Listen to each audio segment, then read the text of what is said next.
Bonsoir la famille, bonsoir à tous et à toutes. Merci encore de liker. Liker toujours et puis partager au maximum. Voilà. Aujourd'hui, en Côte d'Ivoire, la Cour pénale internationale décide de fermer ses portes. Voilà. Ça dit la Cour pénale internationale décide de quitter la Côte d'Ivoire parce pour problème budgétaire. Il dit qu'il y a d'autres cieux qu'ils veulent fouetter, à savoir l'Ukraine, la Syrie, voilà. Ils vont aller se positionner encore vers là-bas. Parce qu'en Côte d'Ivoire, ils trouvent que l'argent, il ne peut plus payer le travail. Vous avez vu, vous-même, vous voyez, nous, on vous a dit la Cour pénale internationale, là, c'est une mafia. C'est maintenant que la Cour pénale internationale même doit maintenant faire sa base en Côte d'Ivoire à l'horizon de 2025, là.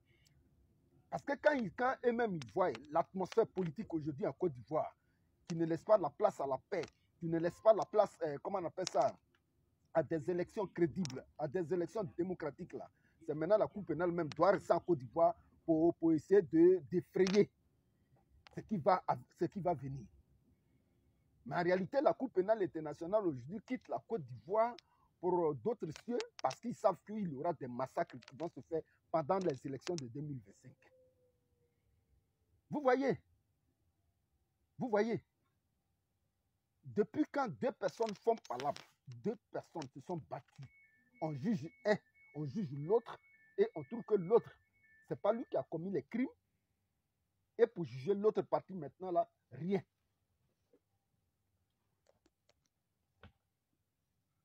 Hein? C'est maintenant où la Cour pénale internationale doit juger l'autre partie, là. C'est maintenant que la Cour pénale internationale trouve que les juridictions ivoiriennes maintenant sont solides pour faire leur travail. C'est-à-dire, nous les Ivoiriens, là, ils nous ont laissé sur notre faim. La vérité que nous avons tant recherchée, là, aujourd'hui, la Côte d'Ivoire, nous les Ivoiriens, on n'a pas vu cette vérité-là. On n'a pas vu cette vérité. La Cour pénale internationale est venue prendre le président Laurent Gbagbo, le ministre Charles Blé Goudé, ils les ont envoyés, ils les ont jugés. Ils ont été innocentés.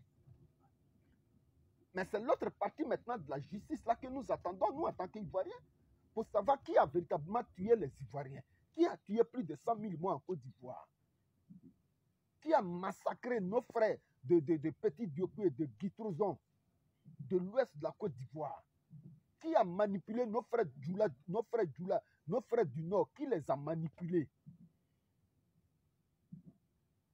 Après ça, il y a eu encore d'autres choses. Parce que ça, là, la partie que la Cour pénale internationale a jugée, et c'est de ça que je parlais la dernière fois, pour dire aux avocats du président Laurent Gbagbo de faire très attention. Parce que nous, la partie où on parle de crise post-électorale, nous, Ivoiriens, là, ça ne va pas avec notre esprit. Ça ne va pas avec notre esprit. Parce que la Côte d'Ivoire, là, la crise en Côte d'Ivoire n'a pas commencé après 2010. La crise en Côte d'Ivoire a commencé en 2000, pour ne pas dire en 99. En 99, c'est le PDCI qui a laissé pour lui. Où Ouattara allait menacer le pouvoir de, comment on appelle ça, aller financer des jeunes gens, les IB, là, pour aller sauter le pouvoir de Henri Konan Bédié en 99 pour aller mettre le général Guéhi. C'est le PDCI qui a laissé pour lui. Sinon, en 2000, un président a été élu. Le président Laurent Gbagbo a été élu en Côte d'Ivoire. Et 18 mois plus tard, une rébellion est quittée au nord de la Côte d'Ivoire. Et c'est à partir de là que des Ivoiriens sont morts. Non, il y a eu des sacrifices humains. Les Dagourou, là, les Dali Oblin, des gendarmes qui ont été égorgés. Alors, on nous parle de crise post-électorale. Bon, vous avez jugé la partie crise post-électorale. Et la partie avant crise post-électorale, on fait comment? Cour pénale internationale, là, c'est maintenant qu'il y a du travail pour toi en Côte d'Ivoire. Mais tu ne fais pas le travail pour lequel tu es installé en Côte d'Ivoire parce que tu voulais seulement faire une injustice à un peuple. Aujourd'hui, la Cour pénale internationale, c'est que ce qui vient en 2025, là, ça ne sera pas bon en Côte d'Ivoire.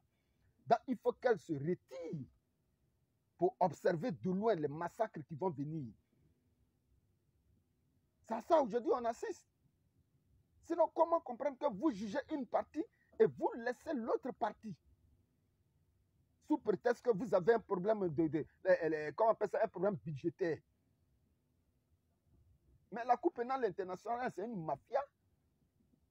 Ils ne sont pas sérieux, cette Cour pénale internationale. Les Ivoiriens ont besoin de la vérité. Fatou Bensouda est venue, elle nous a créé tous les problèmes. Juste pour faire une injustice à quelqu'un qui était aimé par le peuple du Côte d'Ivoire.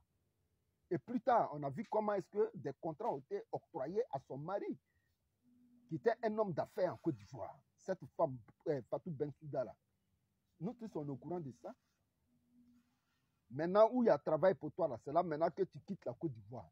Alors que ta présence même là, ta présence en Côte d'Ivoire là même là, hein, elle permettait quand même d'apporter quand même un climat de décrispation. La tension est montée des deux camps.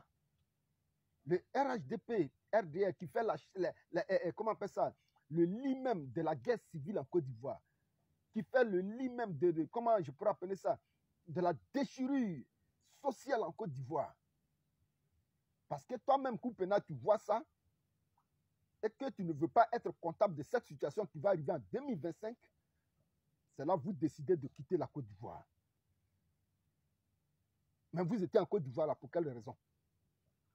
Depuis le retour du président Laurent Gbagbo là, si vous pensez véritablement que votre travail était fini, vous seriez déjà retourné là où vous êtes quitté. Mais vous êtes resté quand même.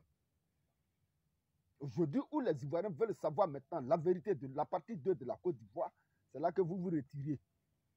On espère que vous vous retirez là, vous êtes retiré avec toutes les informations.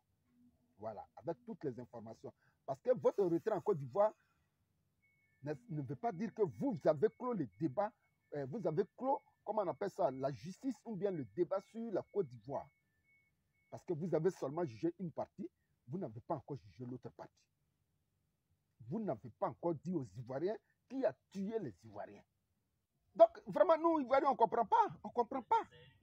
C'est ridicule même. C'est ridicule, du jamais vu. Du jamais vu. Du jamais vu. Vous ne pouvez pas juger un camp et puis aujourd'hui, nous faire croire que non, la justice ivoirienne maintenant est compétente à faire quoi que ce soit. Mais la justice ivoirienne, là, aujourd'hui, là, est en train de juger qui? Les condamnations qui pèsent aujourd'hui sur certains politiciens en Côte d'Ivoire, là, c'est les gens de l'opposition que la Cour pénale internationale a déjà jugé.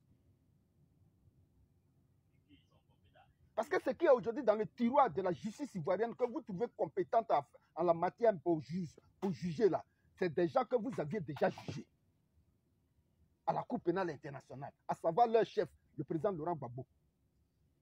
Maintenant, la compétence de la justice ivoirienne là se trouve où?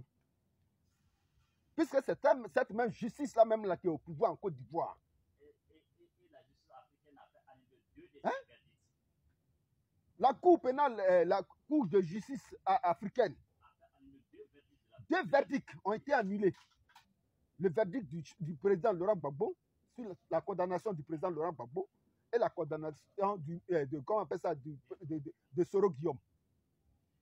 Mais cette même justice en qui vous avez confiance et que vous pensiez que cette justice maintenant est mue à les compétences pour juger la même là, c'est cette même justice là même là qui a refusé les décisions de la Cour de justice africaine.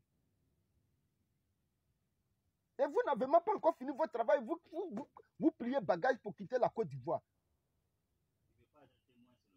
Hein? Il faut que vous restiez.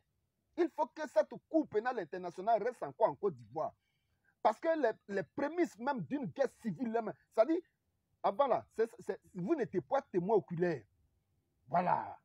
Ce sont vos représentations comme l'ONU-SI qui ont fabriqué des preuves pour vous envoyer là. C'est elle qui était là. Mais maintenant, vous, Cour pénale internationale, 2025 arrive là. Il faut que vous soyez là pour être témoin oculaire de ce qui va se passer en Côte d'Ivoire. Ce n'est pas le moment de partir de la Côte d'Ivoire. Parce que vous n'avez pas encore rendu la justice de la Côte d'Ivoire.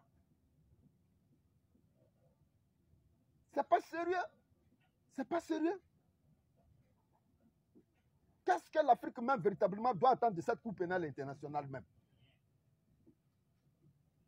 Vous jugez un clan et vous laissez un clan. Non, vraiment. Mais vous allez venir juger. La patrie est toujours.